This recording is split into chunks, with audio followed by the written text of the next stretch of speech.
శత్రుదేశం అయినప్పటికీ కూడా మంచి విషయాలుంటే అందులో మెచ్చుకోవడం తప్పలేదు. పాకిస్తాన్‌లో చాలా నికాసైన ఆటగాళ్ళు ఉన్నారు. ఇప్పటికీ ఉన్నారు. చాలా మంచి ప్లేయర్స్ ఉన్నారు. నమస్తే. మీరు చూస్తున్న స్పోర్ట్స్ 99 టీవీ. నేను పవన్ కృష్ణ. అండ్ ఇవాళ నేనిప్పుడు మాట్లాడబోతున్నది పాకిస్తానీ హాకీ టీమ్ గురించి. ప్రస్తుతానికి ఇది బాగా ట్రెండింగ్‌లో ఉంది.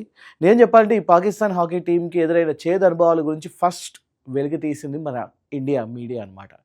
సో పాయింట్ ఏంటంటే ఫిబ్రవరి 3వ తారీఖున ఆస్ట్రేలియాలో జరుగుతున్న ఒక హాకీ లీగ్‌కి పాకిస్తాన్ వెళ్ళాల్సి ఉంది. కానీ అప్పుడే పాకిస్తాన్ వెళ్ళలేదు. అది పోస్ట్‌పోన్ అయింది. ఎందుకంటే కొన్ని అనుకోని కారణాల వల్ల అని చెప్పేసి అనేసారు. కానీ నిజానికి అక్కడ జరుగుతుంది ఏంటంటే వాళ్ళ టికెట్స్ అప్పటికి బుక్ కాలేదు.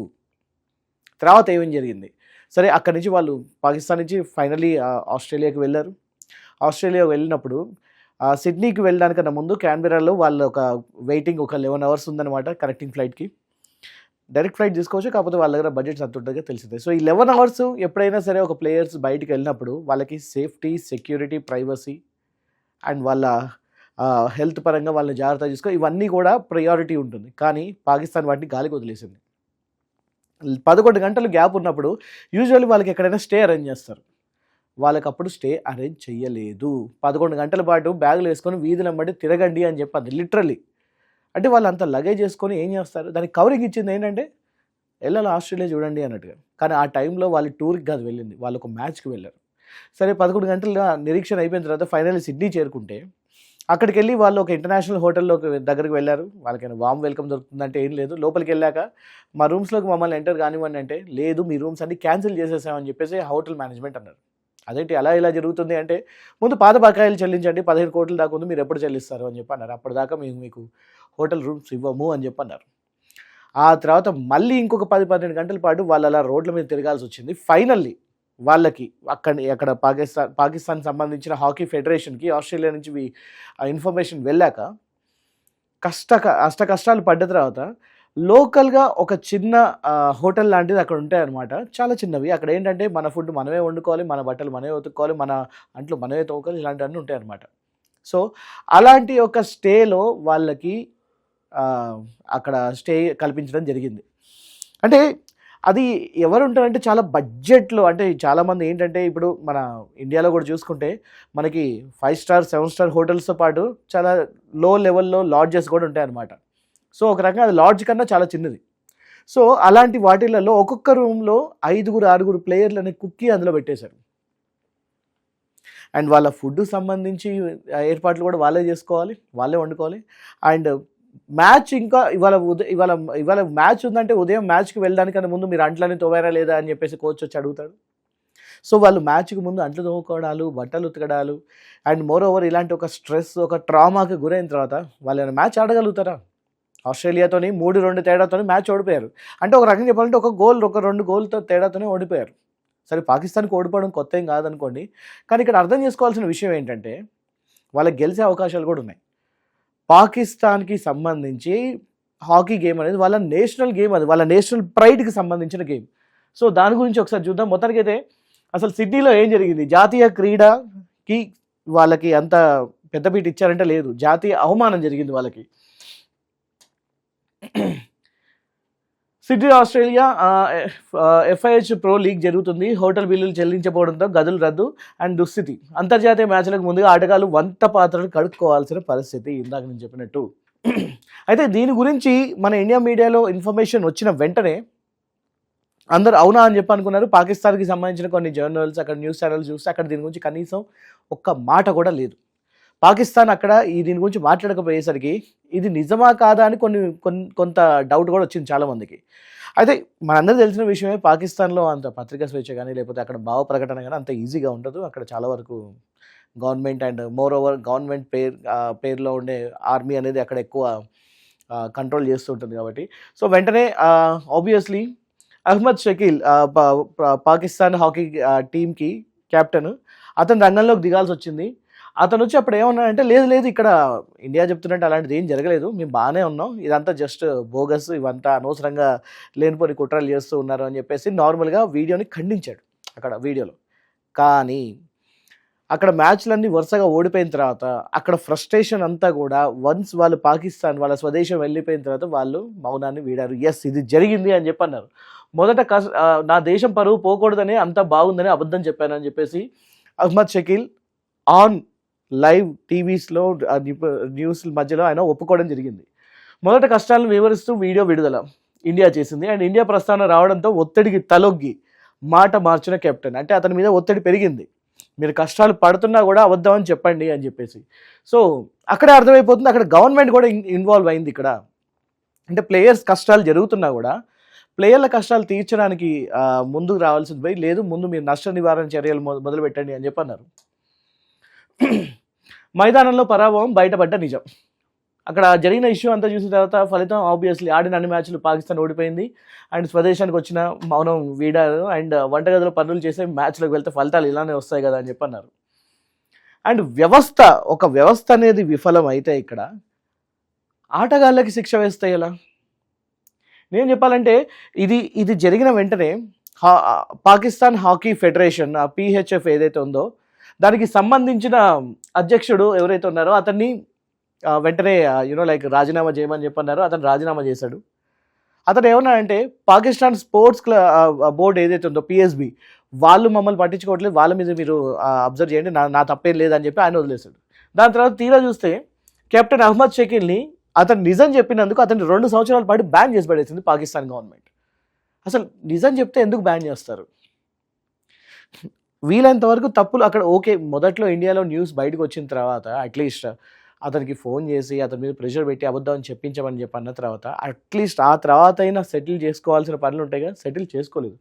పైగా ఆ దేశ ప్రధాని విచారణకు కూడా ఆదేశించాడు, కానీ బలైంది మాత్రం ఆటగాళ్ళు. ఇక్కడ వీళ్ళకి ఏం కాలేదు, లైక్ పాకిస్తాన్ హాకీ ఫెడరేషన్కి ఏం కాలేదు, పాకిస్తాన్ స్పోర్ట్స్ బోర్డుకి కూడా ఏం జరగలేదు. ఇక్కడ ఒక వింత సిచ్యువేషన్ ఏం జరిగిందంటే అసలు నిధులన్నీ ఎక్కడికి వెళ్ళాయి? పాకిస్తాన్ స్పోర్ట్స్ బోర్డు ఏమంటుందంటే మీరు నిధులు లైక్ నిధులు సమయానికి మేము ఇచ్చామని చెప్పి అంటుంటే పాకిస్తాన్ హాకీ ఫెడరేషన్ వచ్చేసి అసలు మాకు టైంకి నిధులు రాలేదు అని చెప్పి అన్నారు. తీరా చూస్తే ఇక్కడ మనీ అయితే మేము ఇస్తున్నాం అని చెప్పి పాకిస్తాన్ స్పోర్ట్స్ బోర్డు అంటూ ఉంటుంది. కానీ ఈ కన్ఫ్యూజన్స్ మధ్యలో బలైపోతుంది ఎవరంటే కేవలం ప్లేయర్స్ మాత్రమే. ఇందాక మనం స్టార్టింగ్లో అనుకున్నట్టు పాకిస్తాన్లో చాలా మంచి ప్లేయర్స్ ఉన్నారు. ఈవెన్ పాకిస్తాన్ క్రికెట్లో కూడా అదే జరుగుతుంది. వాళ్ళ సెలక్షన్ కమిటీలో కూడా అల్లుళ్ళకి ఎక్కువ ప్రాధాన్యత ఇస్తూ ఉన్నారు. ఫర్ ఎగ్జాంపుల్ మన పాకిస్తాన్కి సంబంధించిన so called premium fast bowler Afridi ఉన్నాడు కదా, సో అతను కూడా వచ్చేసి షాహిద్ అఫ్రీదికి స్వయం అల్లుడు కాబట్టి అతనికి వచ్చారు. ఇంకొక అతను కూడా ఉన్నాడు. సో వీళ్ళకి ఏంటంటే అక్కడ అల్లుళ్ళ కోటా నడుస్తుంటుంది, పొలిటీషియన్ కోటా నడుస్తూ ఉంటుంది, రీజనల్ కోటా నడుస్తూ ఉంటుంది.